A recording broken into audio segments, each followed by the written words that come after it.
Janvier est synonyme de rentrée. Alors comme bon nombre de sportifs monégasques, les féminines de l'AS Monaco Volleyball reprennent le chemin de la compétition à l'occasion de la 11e journée du championnat de National 2. Dans la salle des Moneghetti, les Monégasques affrontent Moggio, un club de l'Hérault situé près de Montpellier. Les deux équipes sont co-leaders invaincus de la poule A, 10 victoires en autant de matchs. La rencontre s'annonce difficile mais excitante car si les Melgoriennes sont descendues d'élite la saison dernière, l'équipe a conservé un effectif de qualité. La confrontation s'annonce comme un réel tournant pour la montée en élite nationale. C'est la volonté du club, c'est la volonté du club. Il y a 2 ans, nous étions montés déjà en professionnel. Nous étions alors pas structurés pour. On a eu la possibilité de se maintenir. On a eu la possibilité aussi de refuser le maintien, c'est ce qu'on a fait. C'était plus sérieux de se préparer, de se structurer, de trouver des appuis sportifs, des appuis financiers également derrière pour pouvoir avancer sereinement et préparer un projet qui a du sens.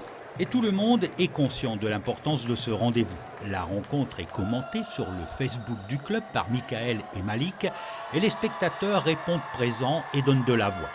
Sur le parquet, les Monégasques font une belle entame de match. Elles mènent 5-1, 13-6, puis 21-10 avant de remporter le premier set 25-13.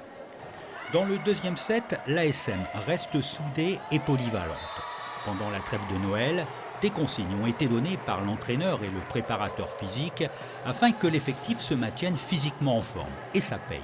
Certes, ce deuxième set est plus serré, 12-10, puis 14-10, elle domine les Melgoriennes et creuse un écart conséquent, 18-11, 20-14, pour finalement boucler le set 25-15. L'ASM mène 2-7-1 à la mi-temps. Le troisième set est très accroché. Aucune des deux équipes ne parvient à prendre l'ascendant. 3-3, 6-6, 15-15. Les Monégasques connaissent ensuite une petite baisse de régime. Elles sont menées de 4 points, 16-20. Elles reviennent dans le match pour égaliser à 21-21.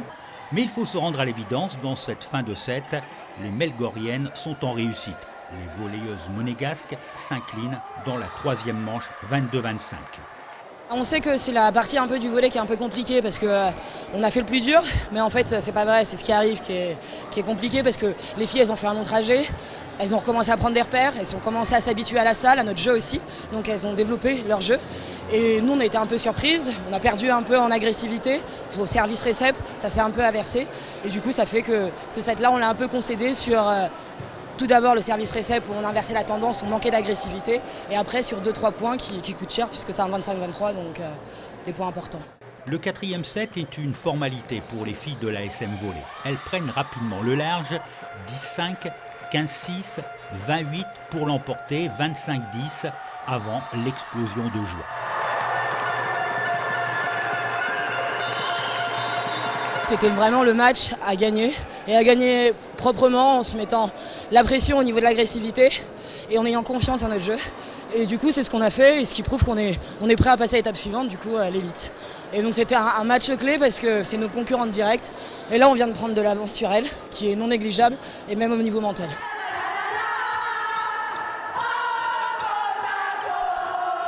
Les volleyeuses monégasques prennent seules la tête de leur poule, sont désormais la seule équipe invaincue et se donnent les moyens de réaliser l'objectif du début de saison, la montée. Il y a 26 matchs à gagner pour monter. Et celui-là était particulièrement important parce qu'elles étaient invaincues comme nous, donc on l'a bien préparé. On l'a bien préparé mentalement, on l'a bien préparé physiquement, mais surtout en fait, et c'est ce que je disais au président, c'est que chacune des filles qui sont dans ce collectif-là se sont appropriées ce projet de montée. Donc elles donnent tout. Elle donne tout pour atteindre cet objectif. Et en fait, ce qu'on a vu aujourd'hui, c'est le fruit d'un travail individuel et collectif qui est entretenu depuis le début de l'année. Mais vraiment bravo à elles parce qu'elles ont réussi à s'approprier ce projet-là en créant un super collectif. C'est des joueuses très talentueuses qui ont beaucoup de cœur et elles ont réussi à le montrer sur le terrain aujourd'hui. Prochaine rencontre pour les volleyeuses monégasques, ce sera dimanche avec un déplacement à Lattès, le 3e du classement.